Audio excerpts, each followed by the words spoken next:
since I'm so used to doing the roll call as vice chairman, I'll do it again this evening. All right. Commissioner Cho, Here. Commissioner Morgan, Sorry. Commissioner Strickland, Here. Commissioner Tripp, Commissioner Walker, Here. Commissioner Wallace, en route. Commissioner Young, Here. Chair Lee, Excused. excused, and co-chair Paragoy is here.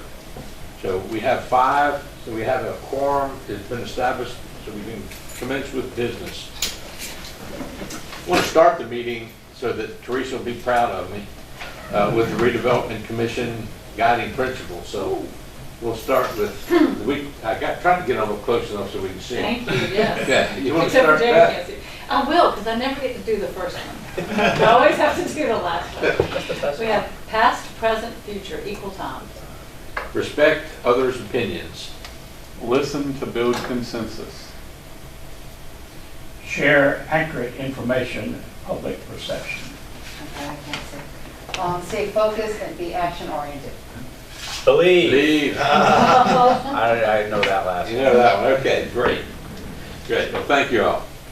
We have 2 sets of meeting minutes before us this evening, and I would suggest that we take them one at a time for official action. The first one is the June 9th meeting.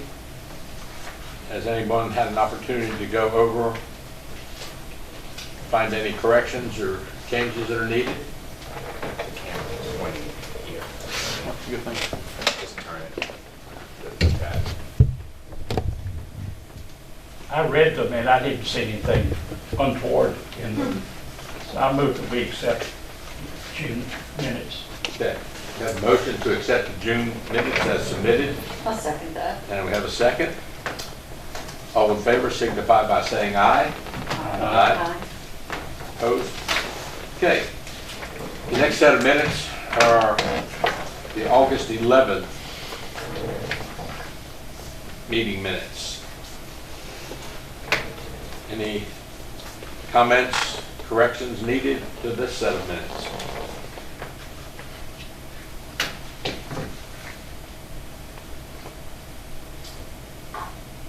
Chair will entertain a motion to approve the minutes. I haven't read them, but, I mean, I was not here. Yeah, I read it, but I wasn't here I wasn't here for that meeting. So, I'll make a motion to approve the minutes. We have a motion to approve the August 11th minutes. I second it. Second from Maria, thank you. Okay, all in favor of approval of the minutes as submitted, signify by saying aye. Aye. Opposed? Okay, thank you very much. Should we check for public comment? Well, we're going to do that next. I want to get the minutes out of the way. Gotcha. Just double check. And we'll roll over now to public comments. Anyone in our audience wishing to make public comment? Mike, I think you know the rules, 4 minutes. And we, Well, Teresa's not here, so I couldn't get anything, right? no. This is being recorded. She'll look and say, you didn't do a very good job. Oh, darn. All right, so you just took 3 of my seconds. Okay. Anyway, last month, we had Antoinette come to talk to you about neighborhood revitalization. She shared that, I think we had some technical difficulties, so she shared the documents with Teresa and Jim, and I believe. And they were sent out. They were sent out also to everyone. Okay. So hopefully you've had a chance to read them. So what I'm here, my comments tonight are to ask the commission, if you are not clear on any of the information that's in that, please reach out to us, let us know what they are so that we can clarify them. But I really would like the commission to consider adopting a resolution or whatever the commission does to actually adopt that as what we are going to use moving forward. So that's my ask to the commission. You don't have to answer it right now because it's probably not going to be in the order of the way things go. But I would like at least some dialogue on whether or not that that neighborhood revitalization program that we proposed makes sense. And if it doesn't, let us know what we need to change in order to do that, because we're going to continue to do what we're doing in the community. We want the partnership with the Redevelopment Commission. So that's my first.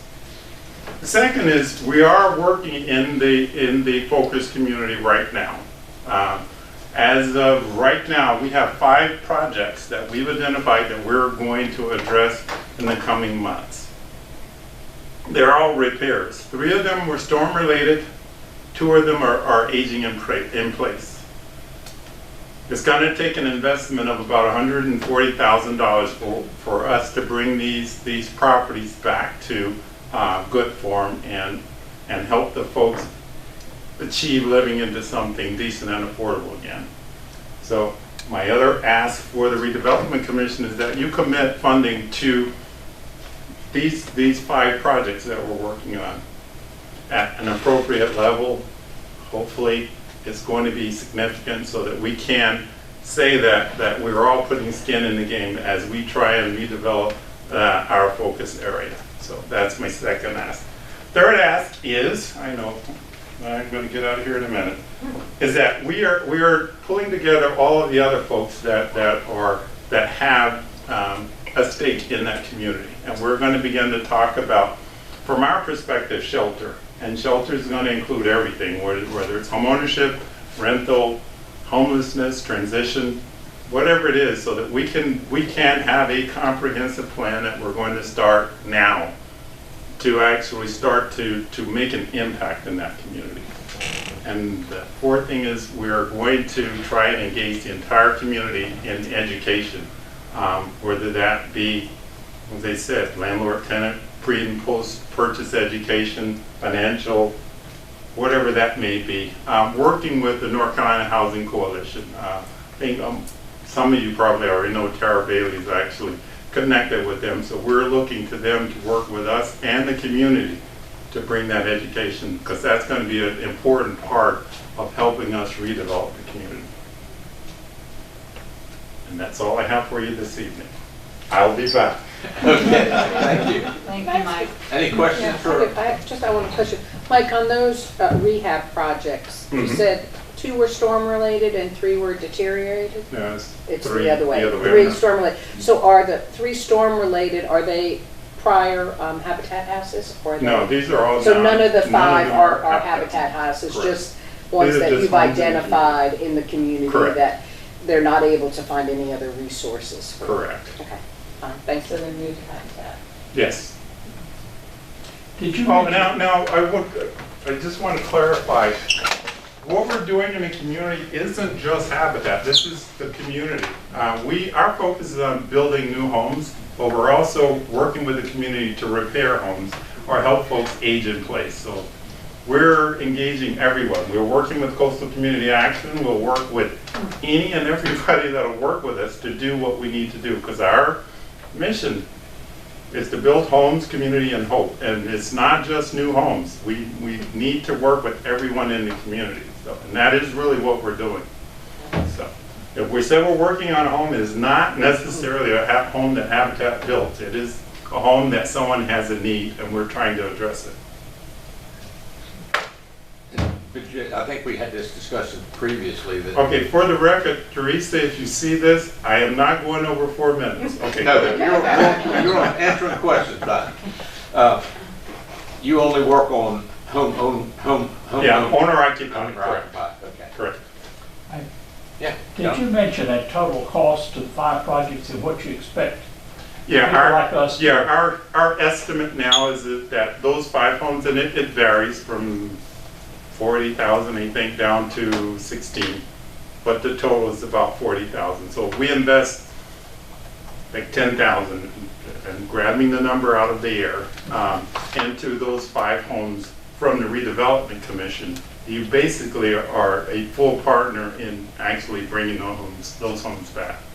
And the total cost is 40 or one house 40? No, it's the total, the 5 homes our estimate is about 140,000. Oh, 140. Right, the ranges of what the repairs would cost for each of them go from about 16 up to 40.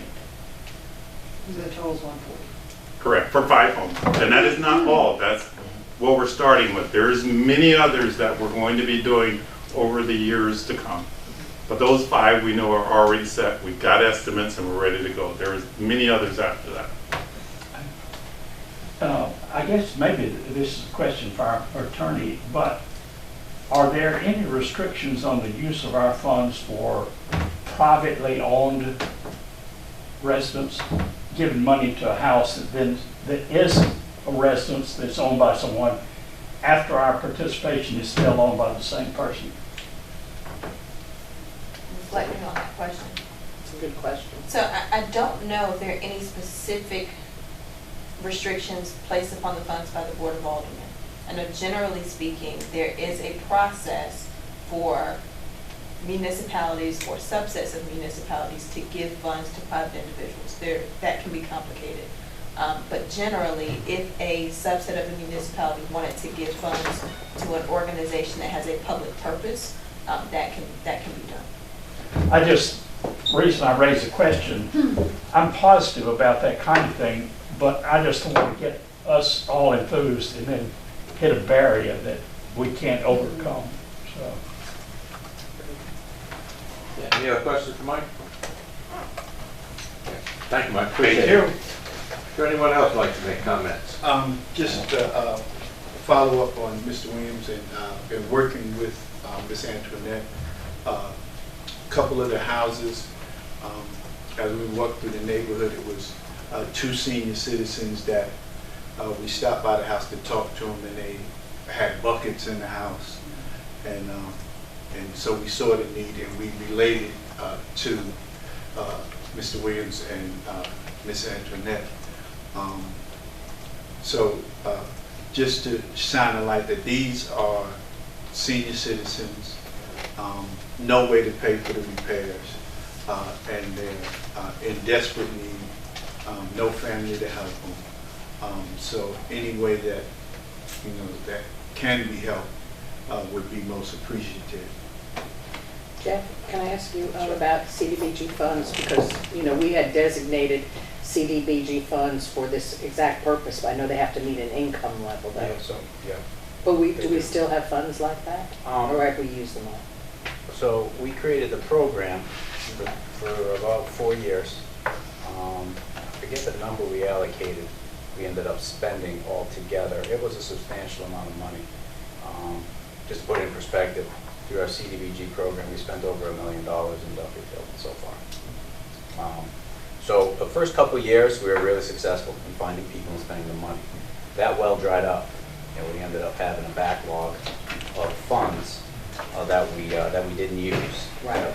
We have reallocated those funds to the Dufferfield Stormwater Project. What we're doing now is when we get people calling us about the rehab program, we're pre-vetting them, because it turned out as the program waned on, we were getting a lot of people in, and we'd spend countless hours getting them, getting all the data and all the information we need from them to be able to qualify. And we were finding out they didn't own the property, they didn't meet the income requirements. So we were spending a lot of time and not being able to spend the money. So we ceased the program as far as allocating funds to it in our yearly budgets. What we do now is we get the names beforehand, and we do all the pre-vetting beforehand. So then, as the next year budget rolls around, we know if someone's pre-qualified, and we know what the price is. So then we can budget that in the next year. So we're a step behind instead of a step ahead. And I think that would be helpful. I know to me, with my alderman add-on, and maybe even as redevelopment, is when you identify people like that, are they the homeowners? If they are not the homeowners, who is, and why are they not taking care of their property? And that's some other things we need to kind of address sometime. I'm sorry? That was my question. So we do made sure address that that. we addressed the homeowner and the income. Okay, well, if that information can be relayed to Jeff, that'll help us in doing what we do, because then we can access CDBG funds, which are government funds that are there for this specific purpose. But if we don't have people who qualify, either by income or home ownership, then that's what happens. The funds sit there going unused, and we certainly want to use them if we can. Another question. So if I can, we do that process already. So within our process, they have to fill out an application, they submit supporting documentation, because don't forget, a piece of our program has to do with, they have to invest their time and some of their money too on a sliding scale fee based upon where their income falls. So when they come to us, we know whether they own the home or not. If they don't own it, they don't qualify. However, there are air issues within the Duffield area.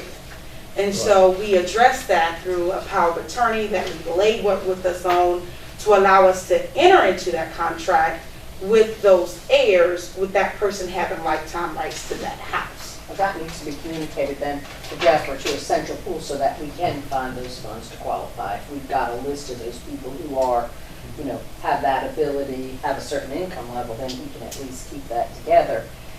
You know, you having the information is good, but if we've got access to funds that you don't have access to, putting that, and I think that's what Mike is talking about, that partnership, so we can fill all these pockets, these empty pockets. Is there another comment? I got a question. Through the Phoenix, I identified some people that own their homes that need service to their homes, that would need some funds. So what number do I call to try to get them? I'll contact Deasia. Okay. She's in charge of the CDBG. And sometimes, though, the problem is that their income level too, so. Yeah, there's a What- lot. what is There's a the lot. income There's a level? lot that goes into It's it. a Sliding scale. yeah, you know, I can show you before, and it kind of changes each year. But Yeah, you're good. Yeah, we're not going to solve that right now. Just make that contact with her. We appreciate it. Thank you very much. Okay, any other comments from the public? Okay, moving on. Yeah, it gets around. Item number 4, possible demolition of the structure on 2003 Jones Street. Jeff, you want to give us some background on Oh, that? sure. So let's see, back in July, we closed on that property. It's 203 and 207 Jones Street, right? 203 has a structure on it, 207 has no structure on it, but it was part of the sale. It's a single-family residential house. The housing group walked through it, we looked through it. Rehabbing it is an expensive task for the return in units that we could get out of that property. So right now we're owning it. It's essentially a liability sitting there. We have a dilapidated house on our in our portfolio, and the discussion here tonight is what we want to do with it. So we can demolish the structure. The lots themselves would yield 4 or 5 individual lots if they were subdivided, which would make 4 or 5 additional units of new housing in the community.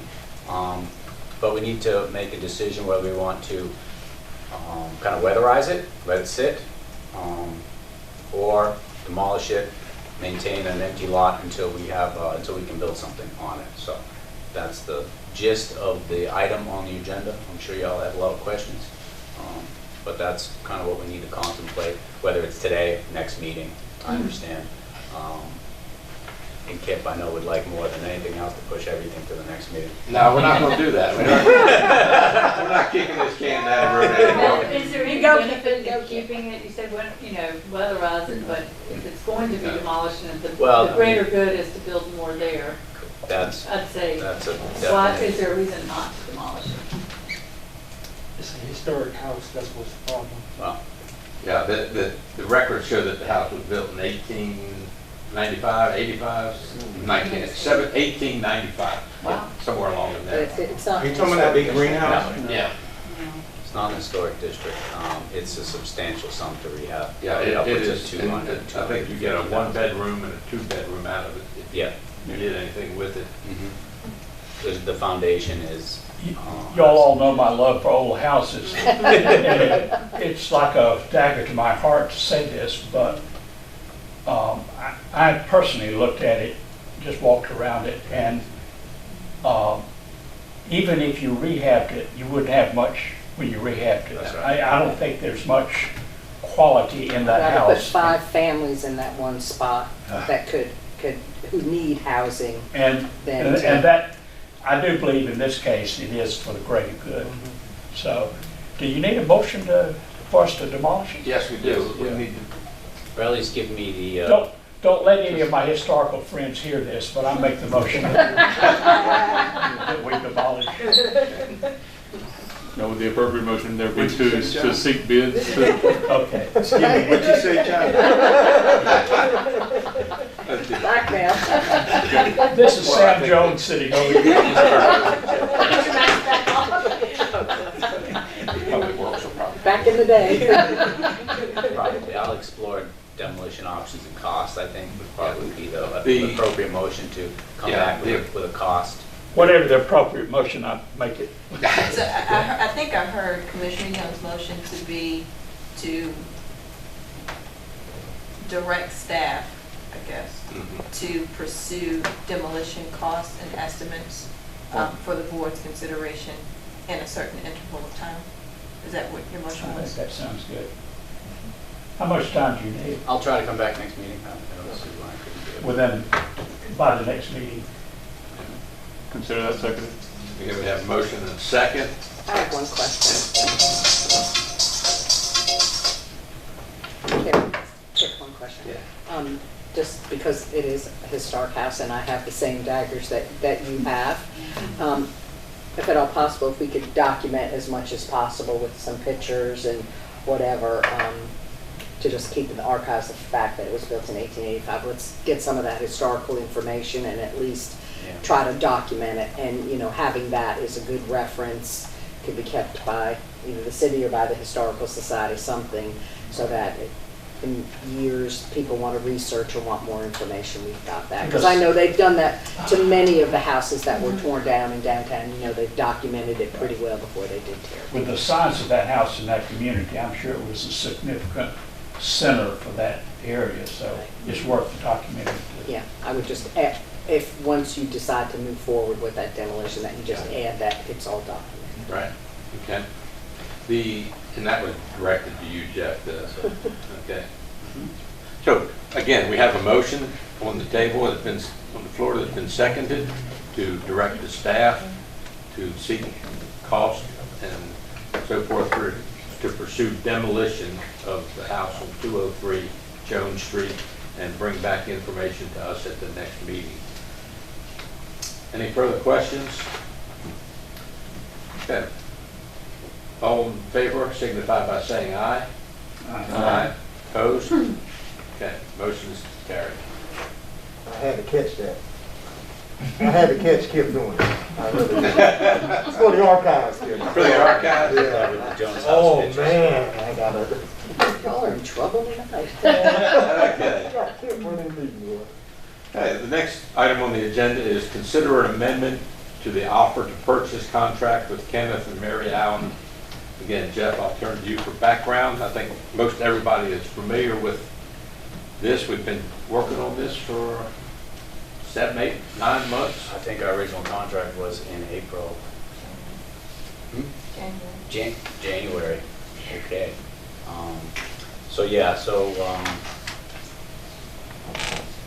We have been working with Mr. Allen, both Jamie and I, for the past 3.5 months or so, trying to ensure that he met the conditions of our original contract to purchase the properties. Of course, one of those conditions was they would be free of any renters. There is one renter, Mr. Allen has been unable to move out of the house at 612 and 614 First Avenue. Our most recent conversation with him, he relayed to us that it wouldn't be till October that he could get those renters out, those tenants out, which was very similar to the conversations I've had with him over the past few months. Have always been the next month. So in the interest of time and moving forward, we decided maybe it'd be best to pull that property out of the purchase deal, lower the overall purchase price, and present that contract to you. Mr. Allen is okay with this this proposal, and he's okay with us moving forward. We'll close relatively quickly if we can get approval of this amendment, probably within 14, 21 days or so. Have all the other properties under our ownership, but so the decision here is to move forward and remove those properties. There is a double wide on the property, which would essentially be another tear down situation for us. And I believe the property is also in the floodplain. A portion of it is, at least, I know that. So it's kind of a property that doesn't have immediate redevelopment value to us, but it was part of the overall package that was presented to us in order to purchase the other properties on First Avenue.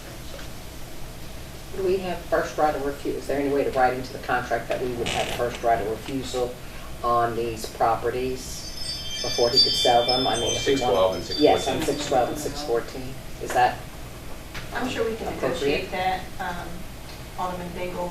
In our conversations with Mr. Allen, he is very motivated to sell those properties. And I can't say if anyone else has made him an offer, but he is motivated to continue the partnership with the Redevelopment Commission. Thank you. Any questions for Jeff?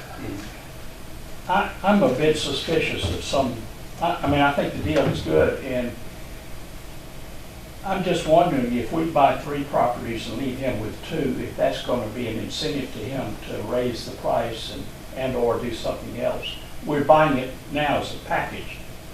If we decouple the package, that gives him some room to negotiate, which he didn't have before. Might be unfounded suspicion, but Well, maybe we could write that in as like a first right of refusal at $10,000, which is the cost. something that just doesn't allow him to decouple without us having Doesn't some. mean he would sell it to us at that, but. I mean, if the other 3 improve, maybe he doesn't want to sell it. I mean, Well, I think the other question is, do we even want those properties? I mean, they were putting it in the package. If we were creating the package, they wouldn't be in it. Okay. I don't know how you So feel you about that, don't, Steve. you don't think it'd be any great loss to us to lose those 2 properties? No, I don't. Okay. No. That's accurate. Any other questions for Jeff about this amendment? How about to Jamie? I hope you've all had the chance to read the amendment to the contract and understand it. The floodplain, you said there were some in the floodplain. Which ones? Is it the 2 he's keeping in the floodplain? Yes. Or is it I'm not looking at it, but yeah, those 6 points. Hold on. Yeah. That changes things. We get on the floodplain ones, he keeps the ones that's viable. No. That's dirty pool. No, we're getting one house in this deal. That you want. No, that we're getting one house that is in the floodplain, Oh. and it's on the corner, 622 First Avenue. Okay. And the rest of it is vacant, basically vacant. One continuous long strip of vacant land, which is what we were always trying to gather and put together, that long strip, a big chunk of land for development. And it's outside of the floodplain. And It is out, it's mostly out, there's a chunk of it. There's a little corner, that little intersection there, First Avenue, and I guess it's Elm, is, the corner is in the contour out there is 8, floodplain is 9, so it wouldn't take a whole lot of fill to bring that up. Or at least get the first floor, finished first floor 2 feet above the floodplain requirement. Any additional conversation before we deal with this issue? You have a resolution in front of you that we can use as our motion. So yeah, that would be approved resolution, right? Yes, sir, it would be a motion to adopt the resolution to amend the contract, or to, I'm sorry, I'm thinking about the other property, to offer to purchase the Kenny Allen properties. So moved. We have a motion to approve the resolution, Amending the contract. amending the contract for the purchase of the Allen property. The attorney said it. Yeah. She said it right, so. I know Jay just gonna ask what the motion was. Mr. Strickland, you've made the motion. Is there a second? Second. Mr. Wallace is seconded. Any further discussion about the resolution? Okay. All in favor of the motion to approve the resolution signify by saying aye. Aye. Opposed? Resolution is approved. Jamie, do we need to do anything with the agreement to amend the contract? I think the resolution is drafted to authorize the chair to sign the amendment. So Okay. whenever she's available, she can sign it. And then I will move forward with the Allen couple to effectuate the closing. Okay. That's exciting. To bring closure to this after 9 months. I mean, we're doing something. Okay.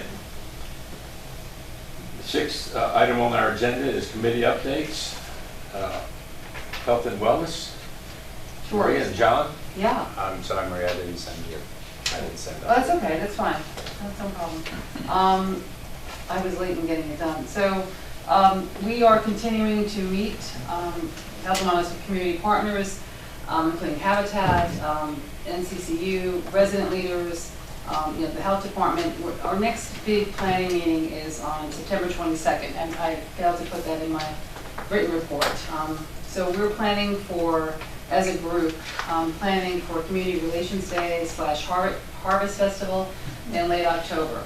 And part of our reasoning for doing that is, again, to bring community together, bring resources together, have our health assessment distributed during those times. So this is one of many events that will be planned, formal and informal. So additional formal and informal programming would include movie nights, a lecture series, and again, using resident leaders to raise awareness and promote our health assessment. And these ideas for these programs will be coming from within the residents of the Duffield community, as we have discussions, as we assess needs of what they think would be appropriate, and that's that portion of it. On September 3rd, Deasia and I attended Habitat's Neighborhood Revitalization First Block Captain Training Program. We were asked to be partners with that, and it was held at Abundant Life Ministries. And John and I will continue to go to these leadership programming sessions. There are currently 7 block captains that have applied to be block captains, 7 individuals. So they are participating in approximately 10 sessions, internet, focusing on building necessary skills for resident boots on the ground leadership, community organization, and neighborhood revitalization, and how these all relate to asset-based community development. And I put a definition of what that is, but I'm sure you all know it's using the assets that you have within the community before going out and asking for help. So the next session will be September 11th. That's the first formal session of these leadership training programs. Any questions about that I can answer before I move on to the next? No? You sure? Okay. September 28th, Jeff and I and Margaret Shields and John have a meeting with Jared Brinkley. I don't think it's been confirmed yet, but this is, he's the director of the Carolina East Medical Center Hospital Foundation, to begin discussing how they can potentially help us with some funding for the Community Health Center. That was my understanding. And do you have anything to add to that, Jeff, that you know that I? No, not yet. Okay, so that's coming up. I have a question about that, Maria. So are you, I know the mayor has spoken to me several times about what action may be taken with this group or your committee working towards the McCotter House, turning that into a community resource center or community health center. So are there, are you having a separate group? Is it part of your health and wellness group? How are you taking steps? Obviously, you're going to look for some funding here, but some things that we want to, if we can get some low-hanging fruit, some small things, we need to clean the property up. Well, I think Jeff we has went some. by there. Yeah, we went by there the other day and kind of walked around it. And so that was something that I asked if you needed my involvement in. So I don't know how you. Do you want to discuss that now, or? Well, I think that's that'll be part of our discussion that we have on the 28th. Is right. there's 2 steps to that. So the first step is figuring out what the rehab looks like and how much it's going to cost. And there's a cost associated with getting that information. And then from there, it's much easier to go out to other funders and say, here's our program, here's our partners, and we need funding to make it happen. Right. I just want to, go ahead, Jeff, I'm sorry. So the preliminary conversations with possible funders were, how much do you need? And, you know. That's what I'm saying, why are you going to meet with them if you don't know what you're asking? Well, part of the ask will be, would you fund the due diligence, essentially? Okay. Yeah. I mean, you have to, that's the thing, we're trying to build relationships, so, Margaret has the connection to the foundation, she worked there, she thought that was a good starting point. Mm-hmm. And I want to know what you found, like, walking around, when I spoke to Jeff, maybe you were part of that walkthrough, is looking at, how we can basically, keep the infrastructure intact right now, and that's what we were discussing. So, how to keep the building from getting more deteriorated. Is that correct? Yes. This community assessment that we've been talking about for so long is not separate and apart from the McCartney House and a structure. It's my experience that when you apply for money, particularly in these days, they're going to ask the questions about community. Are they back of you? What are the needs? And we're having to build this from 2 directions. We're having to build it from the community side to be able to attach that to what we're trying to do. And then we're trying to do the bricks and mortar part. So it's not a clean process that we're trying. We have a structure, but we don't have the money to fund it or the community support necessary for it. So we have to sort of blend all of those things together, and that's what all of these meetings are about, I think. Right, and this is something that Deja put up yesterday, because we did meet as a smaller group, with neighborhood revitalization and John and myself and Deja. So looking at short term, looking at how do we get from the health assessment to the long-term goal, which is the health center in Duffy Field. That's, we're constantly thinking about that. So part of this, and I know it's been done before, we've talked about it, but looking at the number that we want and doing it during these events, having the leadership, the block captains involved in this process will help us to have the boots on the ground, to raise the awareness, to have people come out, actually participate, and also have other conversation, right? Know that we're, what we're trying to do, as a government entity, and working with the community. How to distribute, again, we talked about possibly having tablets, and that's what my meeting with you is about next week, a week after, in order to get those done. And how to get responses, so servant leaders to promote and raise awareness, and actually help us to determine what would be the best type of events to have, like the resource day, neighborhood cleanups. Those have all been beneficial. And October, November, December, we figured 90 days would be a good way to reach this goal. And then long term, when you look at the health center, we have the building, but you also want the community support of what is that going to look like, right? What are we putting in there? Like you say, we talk about low-hanging fruit. You've had a conversation over at, where did we go to meet with Steve Knuckles? Oh gosh, I'm blanking now. That is the admin building. CCHC, yeah, Coastal Carolina Healthcare. We met with Steve Knuckles, who's the CEO there, talking about, what they've done in the past, if they'd be willing to work with us, and having educational programs. John and I, have talked about, public health and educating, starting with that, and then taking it from there, maybe a couple of days a week, having a provider. So we don't know what that looks like yet, but we need to know what the needs are, right? We know definitely increasing access to health care is a definite need. That's been documented in the CNI, but, we've had a flood, we've had a pandemic, poverty, within the area. So we need to kind of focus in on exactly mental health, of course, addictions, chronic disease. These are all things that we have to take into consideration and engage with this as we move forward to build this. So I understand the brick and mortar is important, but as John was saying, this process to us is equally as important in getting there. So we're hoping that, in the long run, that's what, if we come out with a really quality programming, that really is going to help the community. So is it possible that it could be side by side versus from one end to the other?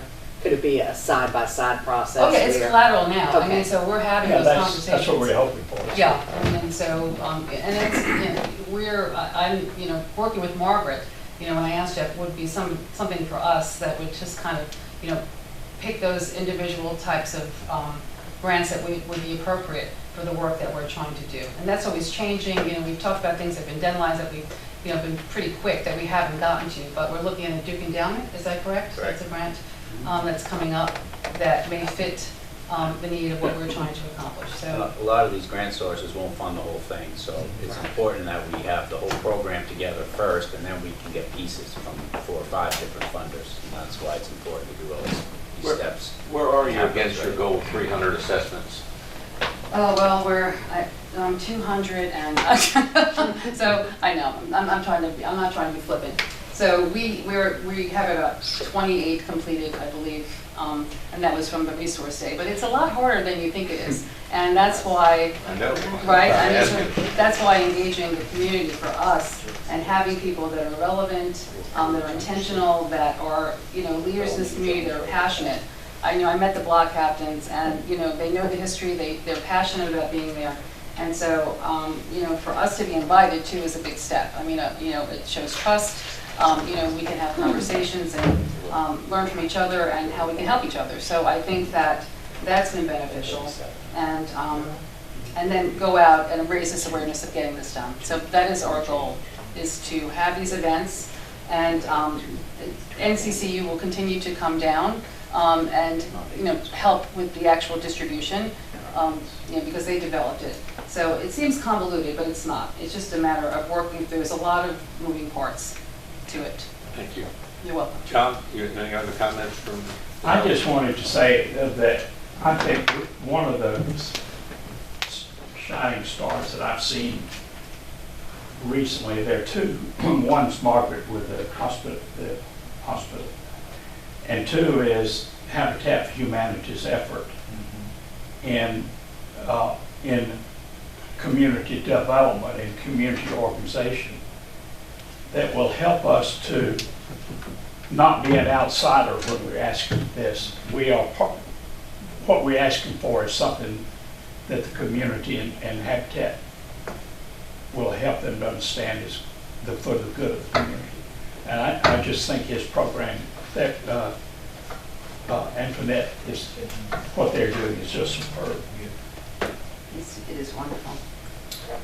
Okey-dokey. Housing Subcommittee? So update on our 602 Gaston House. Footers are scheduled to be poured on Friday. Oh, nice. If I can make sure that there's no cars parked on the lot, which is an ongoing problem. So that, you know, that's where we're at that point. Movers are still ready. I contacted them early in the week. They're ready to go. Got to give time for the footers to cure up. It's not raining. Things make everything easier. From there, exploring if I need to RFQ the rehab effort, go out for bids essentially, making sure one way or the other with HUD if they were going to require us to do that or not, and we'll move forward with that. So future updates will be on construction and all that good stuff. We've got a lot more work to do from the housing side on that aspect of it, but again, moving a lot slower than I would have imagined. We lost a lot of time because there kept being cars parked on the property whenever we went there to do the surveys and survey the footers. So we really lost about 5 weeks of time on that, trying to get a surveyor out there. Surveyors are very busy this time of year. Finding a surveyor was a lot harder than I could imagine. Thank Kip for twisting our surveyor's arm to make sure that he was the guy that said yes to us. I got turned down 5-6 times. Surveyors don't want to work in Duffyfield, not because of, you know, the perception of what Duffyfield or anything, it's simply because it's hard to survey in Duffyfield, and nobody wants to put their license on the line for wrong surveys or challenge surveys and things like that. So it's just a difficult process. It's something I didn't anticipate. Yeah, there's no markers. Yeah. So that's moving along. We met with Leon on the 2nd to discuss phase 2 of the contract, had a good meeting with him. He gave us some language on deliverables, sent back clarifications that we had. He's okay with it. So we'll get a final document for the deliverables on phase 2. May have to call a special meeting of the commission so we can approve that contract before our October meeting, so we can get moving on that and move forward. Having the properties purchased by then will be another big win. Okay, and we already talked about the First Street. I put that in my update, but then Jamie worked out that whole amended resolution in about 10 minutes, so all that stuff changed real quick, and that's we already got the update on that one. Neighborhood Working Group, I have one bit of news. It's very exciting news. Dr. Holmes was his first day with the city was beginning of the week. He's hit the ground running. I sent him off into the world. He'll be tackling our, amongst other things, one of his largest tasks is to approach the abandoned vehicles issue that we have in Dugganfield and start communicating with the community and knocking on some doors, getting to know everybody, as well as enforcing our minimum housing and nuisance codes out there. So it's great to have him here. I know he's ecstatic to be here, working for the commission.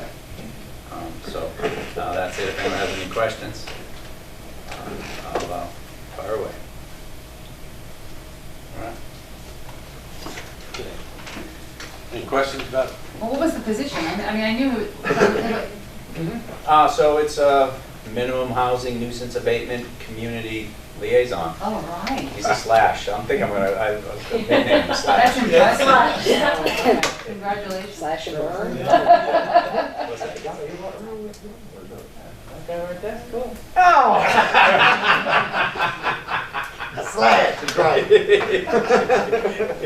Welcome aboard, bro. Thank you, sir. Okay, any other questions for Jeff about housing group? We'll comment that we had a really good meeting with Dr. Caldwell and had a very frank discussions on both sides, and I think it was very positive, and I think we're going to move forward with this. And is there any, Jeff mentioned a special call meeting. Is there any problem that anybody can see right now that two weeks from tonight that we could have a special call meeting because we need to put notice and everything in? That's the whole package. And that will be a short meeting with one topic on the agenda, which will be phase 2 of the contract with Dr. Caldwell. That's the 22nd. Part of that's always. At the same time? Yeah, 6 o'clock. 6 o'clock, yeah. All the properties that we Any immediate problems with that? Okay. Jeff, can you go ahead and pursue notifications and so forth, and we will have a special call meeting on the 22nd at 6 o'clock. Sure.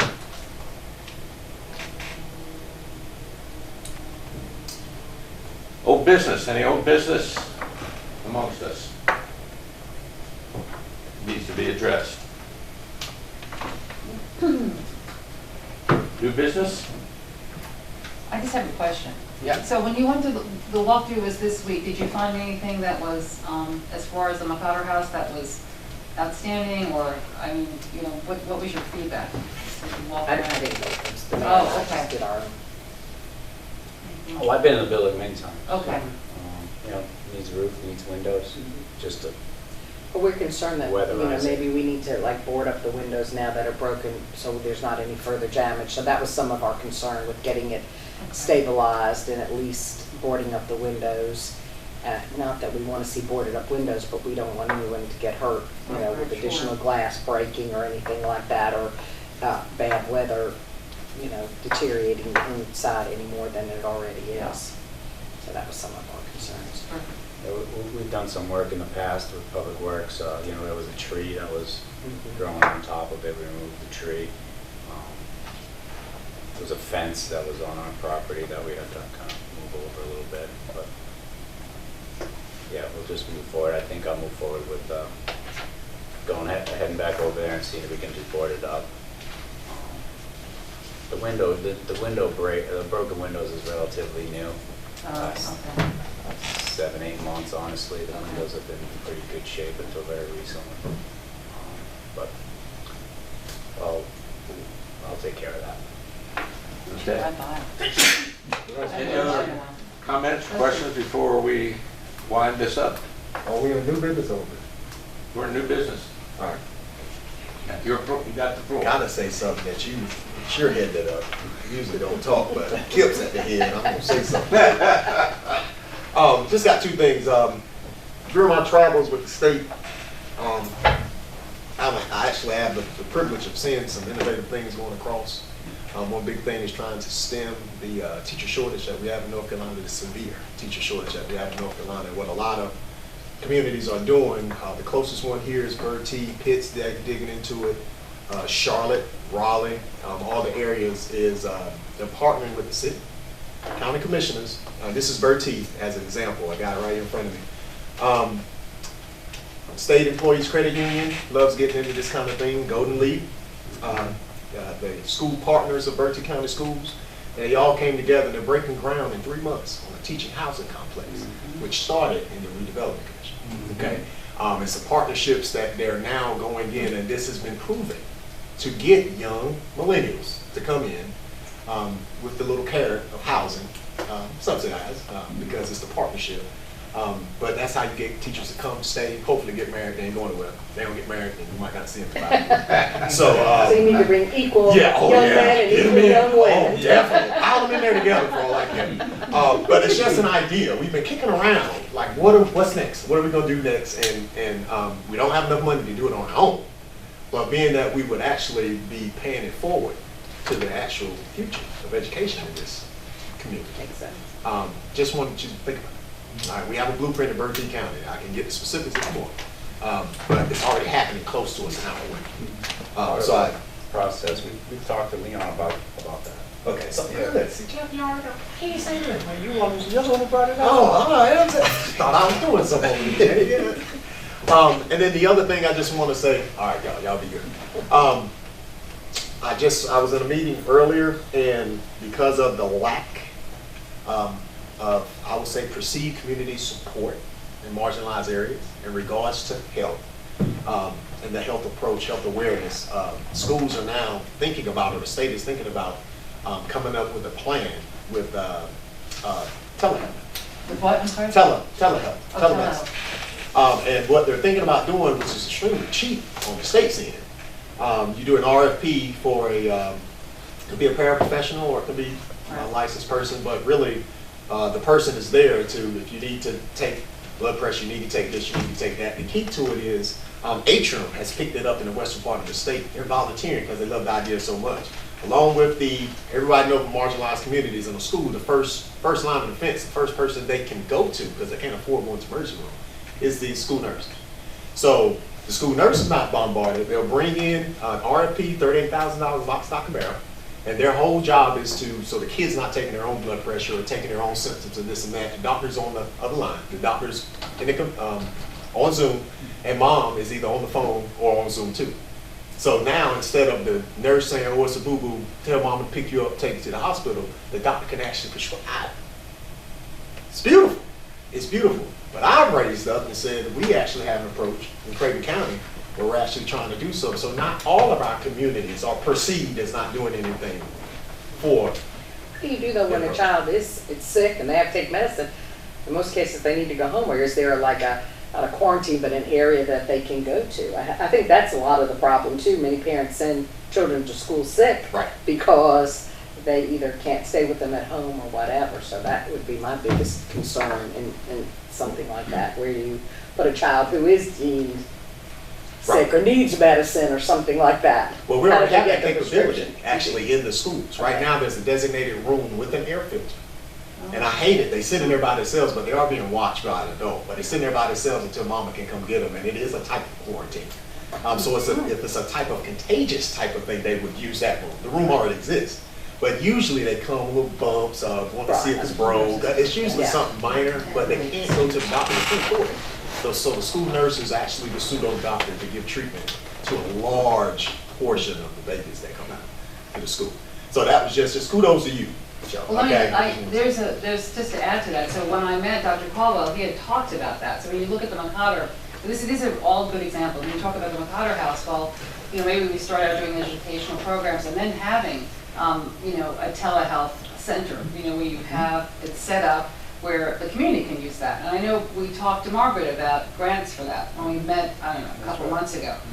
Are they funding programs like that? So you don't actually necessarily know. There's pros and cons to telehealth, of course, but it's a start, and that's what people are doing, especially during the pandemic. I mean, that became necessary. So these are all great things. I mean, great ideas, innovative, that I think we're looking forward to kind of, looking at some point. So thank you for that. So where is that happening now? Right now, it's in the beginning stages of us trying to localize it at the state in Raleigh. But there's going to be a pilot coming out in probably 3 or 4 months once we get everybody at the table and actually get the RFP and actually have a pilot in a community. And then once that happens and it's successful, it's just going to explode. Telehealth is on the rise anyway, y'all know that. So if you got any money you want to invest, and it's a consortium out there, telehealth, invest, because that is the future. That's where it's going. But for it to come up today in executive council, sitting right there with the state superintendent, it's going somewhere. Okay, I mean, it's the future is coming. But I had to raise my hand. We're already doing something. At least we're trying to take care of ours. We're approaching the problem. So not all of us, not all cities are, turning their backs on marginalized societies. I just wanted to make sure I gave you kudos. Thank you so much. One of my visions for the McCotter House is a state-of-the-art future triage center.